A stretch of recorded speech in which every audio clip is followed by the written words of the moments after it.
Manifest gratitude with Eleanor Murky. I'm Eleanor Murky, your host for this session of Manifest Gratitude.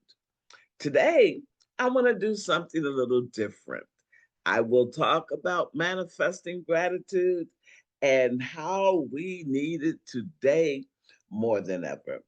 We are in a situation that gratitude, that faith, that love, that remembering is so important to our mental health, to our just plain survival.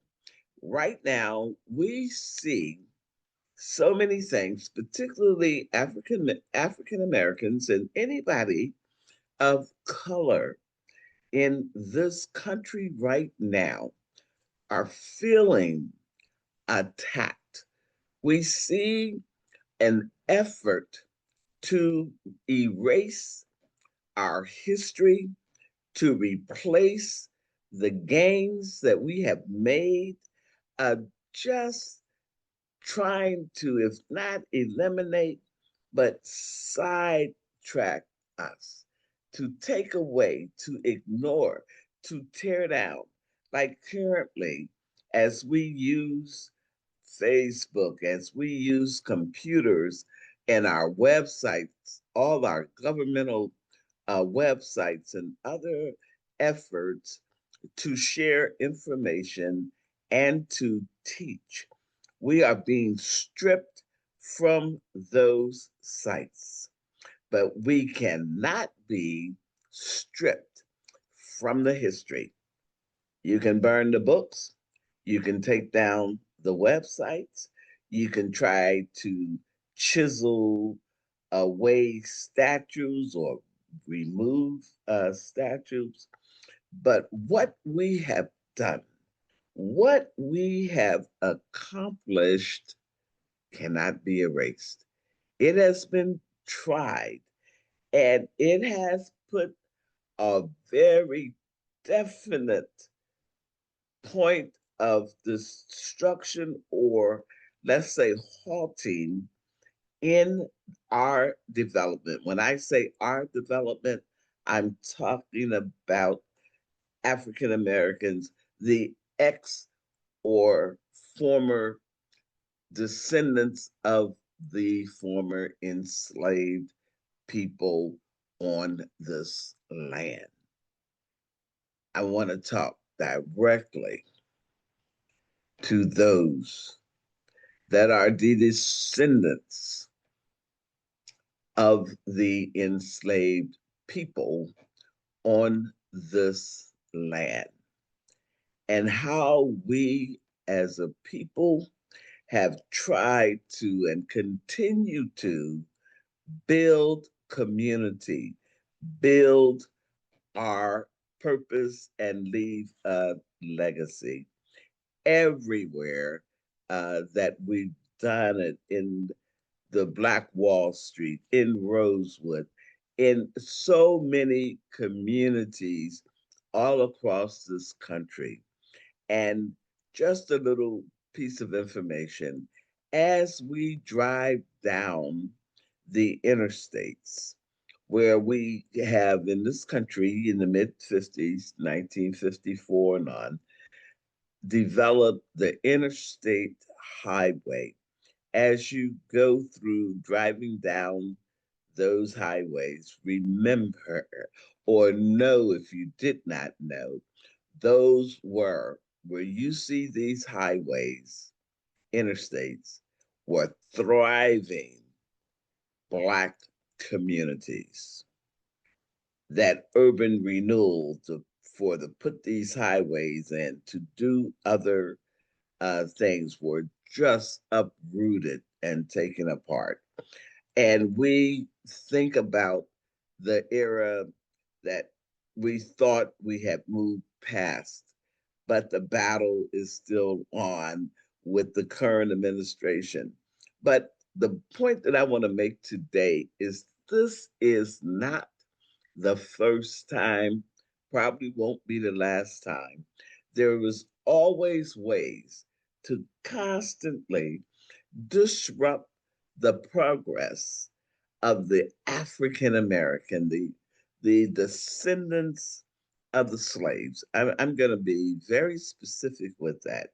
That the descendants of those who actually helped build this country to where it is today. It's their blood that runs through the soil that just created what we see today, that it was the labor of our ancestors that made that possible. And we continue to be confronted with the rollbacks, the teardowns, the dismissals. Now, in our current state, it's probably the first time most of us, I would think all of us living today, have ever experienced it. But I want to tell you, it's not the first time. Woodrow Wilson, our president, I don't even remember his time, but I do know he was the president between 1913 and 1921. And one of his first acts in coming into the White House is to resegregate the nation. And he started it with resegregating the United States government, turning back, rolling back. And in the book Backstairs to the White House, Backstairs at the White House, it's a portion there where they talked about during President Wilson's term that there was a whistle blown every time President Wilson came out of the residence or moving anywhere in the White House. And when that happens, the whistle would blow, and the blacks working in the White House, the servants, the maids, the butlers, the cooks, whoever they were, had to go and hide someplace, get behind the curtains, go somewhere that they were not in the visual shot of President Wilson. And they just destroyed as much as they could with African Americans working in the federal government. And for those who don't know, the federal government was a place, was an opportunity for African Americans to work. Not only then, but even now, there's that great opportunity to work and to feel somewhat non-discriminated against, in the federal government. Or at least that's the way it was supposed to be. But we constantly, because every time we make some strides, there is something there to pull us back. Now, let me just make another statement so people can clearly understand. When we talked about Reconstruction and emancipation and all of that, remember, they were talking about, oh, how terrible. And they were talking about the slave industry here in America. But when you people put out their chest and so proud of the Reconstruction, of the emancipation, but there was never a true emancipation or Reconstruction. Because remember, all across this country, New York, California, Pennsylvania, Michigan, Illinois, every major state within this country, every segment of this country had the color code where Black folks could go and where they could not go. And the fact that, we were supposed to be free, the Reconstruction, emancipation, but yet the Jim Crow laws were passed. And was the law of the land in the South and other areas. You had the Jim Crow, which was stating exactly who they were and what they were doing. And then you had what we call the color code. They were doing the same thing as the Jim Crow, with not allowing Black people to fully participate and integrate into a society, and I would say a society that they helped to create. So I just wanted you to know we are survivors. We should not be sitting back and wringing our hands about what's going on now as this current administration and people that are connecting on to that are trying to destroy who we are. They're trying to take us down from websites. They're taking away opportunities for promotions well deserved in our military structure, people getting promoted, people leading, things like that have been pulled back. And so anything, and particularly we are leading the effort, the charge. There's restrictions, pull back, pull down for other people of color. But the African American, the descendants of the enslaved people are the target. And it is being done with such force and tenacity.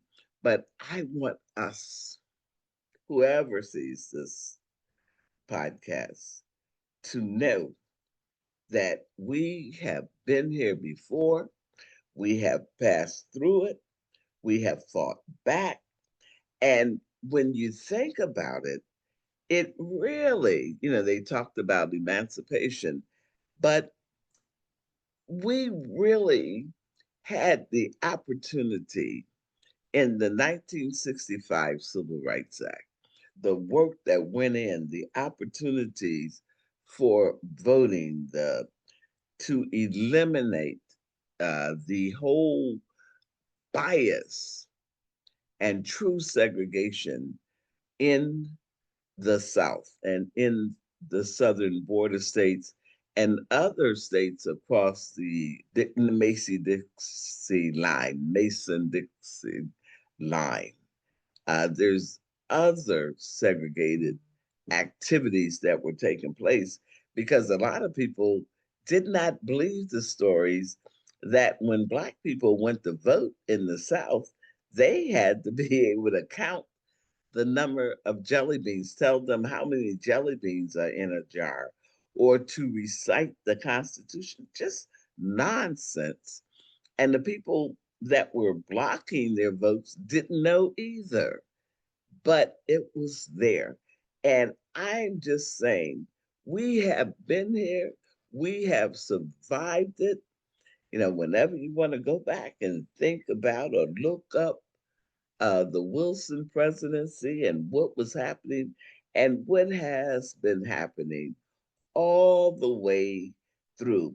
Because it's like every step the African American makes here on, then there's 2 to 3 steps backwards. And we got to be stronger than that. We have to really, gird up ourselves and be stronger than what you're trying to do because we know who we are. And if you don't, we need to learn who we are the grit that we have, the strength of our ancestors, those mothers, our fathers, our grandfathers, those people on this land, on this soil, who blood and sweat and tears made it possible for us to be here today. And we cannot pretend that what's happening today, the destruction of our presence, they try to erase us. We have already, we've already landed. Our feet, we are solid on this land. We earned our right to be here. We could be even more than what we see today in all corners of our community if it was not for the constant effort to erase us, to keep us down, to keep us in the back. And you cannot hold a person down as long as they are kicking and pushing and fighting back. But it's when we think that we're just strolling through a land that we can accept whatever is being offered out there. No, we have to stand. We have to know who we are. We have to know that blood that runs through our veins, the cost of that blood, the cost of the sacrifices, the cost of the stripes, the cost of the prayers, the cost of the legacy. So instead of us just looking at what's happening in this country now, that is really, really, really reminiscent of the Wilson years, of the 1913s, when President Wilson literally came in and thought he was going to eliminate the progress of the Negro at the time. And every effort was put in to destroy.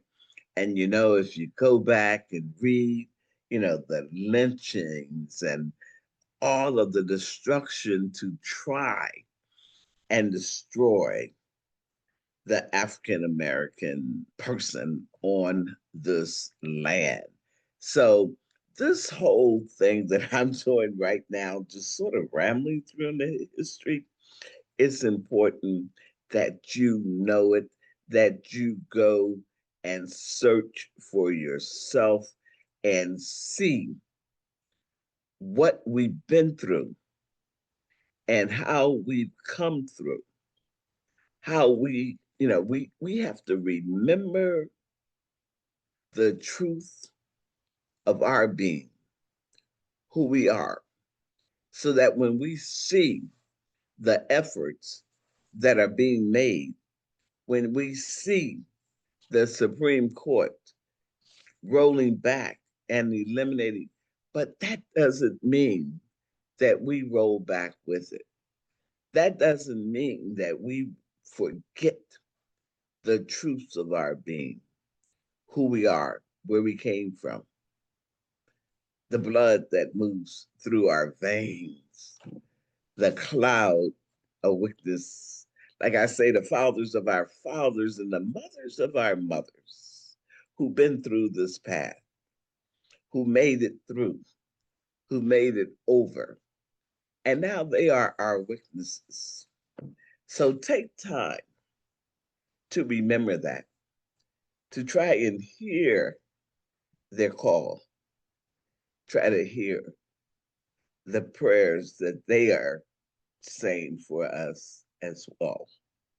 And to make it through that is what I'm talking about, manifest gratitude. We have to know all the stuff I just got through talking about, what the current administration is trying to do now to eliminate us and to roll us back. But we have to remember and celebrate more than remember. We have to celebrate gratitude. We have to be grateful for who we are, where we came from, whose we are. We have to remember that, and we have to celebrate and create things to be grateful for, to give thanks for, in spite of all the things that are trying to eliminate us, write us out of history, even though there's a huge effort to do so. But we have to grab hold to the things that we are grateful for. We have to manifest it in our lives and in our communities. And how do we manifest it? One, by remembering. And if you don't have a strong memory of some of the things that we have traveled through, then go back and find out. Pick up a history book. Find places to go, like here, the DeSable Museum, and other areas with the internet. Just type in some of the accomplishments of African Americans in a period, and talk about the trails that we have come. Stony's the road we trod, but receive, remember, get busy. Remember the important things in families, in our family, the important things in our family that we want to give thanks for. Your spiritual life, the many places, the life that you are living, that you have lived free of chains. Although people have tried to put chains on our minds, we're going to break all chains because we're going to show everybody we're stronger than that. You have to create, remember all that you've heard, that you've read, that you've seen about our history, who we are, the enslaved people of the land, the descendants of those people, because they are the ones that appear to be trying to be erased by this administration. So we have to look at the new possibilities, create the peace and a new day in our minds, and be grateful for every step. Manifesting gratitude is manifesting, creating things to be grateful for, because we know a grateful mind, a grateful heart lifts the spirit, gives a certain energy for us to move forward, for us to do and to be. And the more we manifest gratitude, the more we look for new possibilities, the more we find a new possibilities of peace, of strength, of new visions. We draw new life within our own bodies. We look at the potential and possibility that the presence of God brings within us, within our minds. When you look around, you see the things, but how about this? As we manifest gratitude, is to see beyond what your physical eye is seeing right now. Visualize in your mind, in your heart, what it is that you want to see, that you want to be, how you want to live. You have to visualize it and then imagine, get a whole world of imagination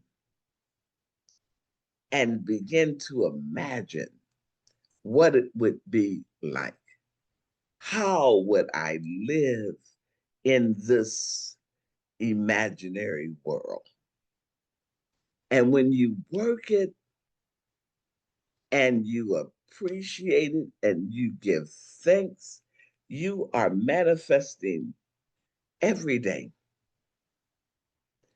And then as you manifest, have the gratitude, give thanksgiving and gratitude for that, what you are creating. We know the world we live in, but as we manifest gratitude, then we create the things that we are grateful for.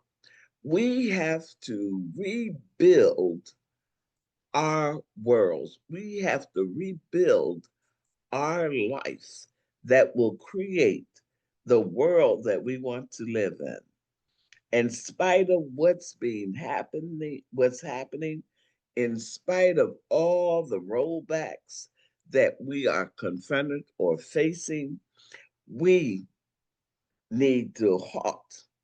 We need to remember the history that we are attached to. We have to remember as we look around, there is nothing that we are facing that it was worse than our ancestors faced in the period of enslavement on this land. And we have to shake it loose from our mind so that we don't pick up this no feeling. A lot of things that are happening today, is because I think people have separated themselves from feeling. They don't feel. They don't feel you. They don't feel much of anything. They have been focused on an external thing, an external way, an external way of thinking that disconnects from them and who they are as a family, as a community, that they only focus on how to do or get through, get away with. It's the wrong thinking, it's the wrong actions. So we have to be the one that manifests those things that we want, the things that we can be grateful for, the things that we can celebrate. We have to do that with our minds. We have to do that with a real effort.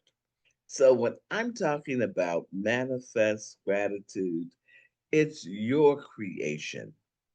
It's a reminder for you to create the life and the world that you want, the life you want and the world that you want to live in. And starting with the community that you want to live in. And the way to do that is to participate in the system in which we live in. Our prayers are extremely important. Our faith, having a faith practice, but so important is the voting. It's to get involved and set the people. This is a system. We have a democracy where we elect people to make the decisions and to lead this country.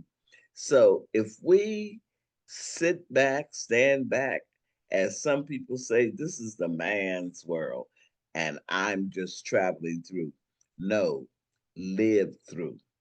And your living is participating. Your living is you, our system is voting. So it's important that you register and that you make every, not make, but encourage, help, assist everybody in your environment to do the same. The boys at the pool hall, the guys on the corner, the people in the nail shop, the barber shop, the beauty shop, everywhere, the church, everywhere we find ourselves, we have to participate. We have to take control of what we want to see in our lives. We have to take control of manifesting the life that we want. We have to stop and remember the things that was done to get us to this place. We have to remember family, friends, and yeah, we can create a spiritual life. We can ah, just celebrate who we are, that's manifesting, but creating the life that we want to live, the life that we want to celebrate, to live. I am a little worked up here, but manifesting gratitude, and you are determining the gratitude that you are manifesting and celebrating. Uh, a new possibility of peace, of success, of mind. So celebrate, manifest gratitude by thinking about what I'm talking about here in knowing our history and not being discouraged because of what's going on, because we have been there before. We have been, the whole federal government and everywhere President Wilson could make it happen was eliminating Black people and tried to resegregate. And he was pretty successful in resegregating the federal government. So we know these things have happened. We know we have come through it and we can go through it again. But we have to participate. We have to make it happen. This is the manifesting the new life, the free life that we want to live, that we want to be grateful for. So that was a lot of talk today on our podcast, but it was so heavy on my heart to talk about our history, to know that this is not the first time. And as we talk about manifest gratitude, we create the things.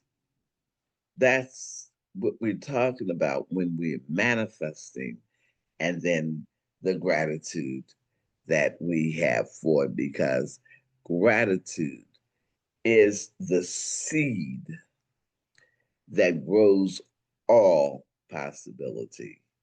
And if you like this podcast, I want you to subscribe to it, leave a comment, and share it with a friend. Until next time, manifest gratitude, Eleanor Murky.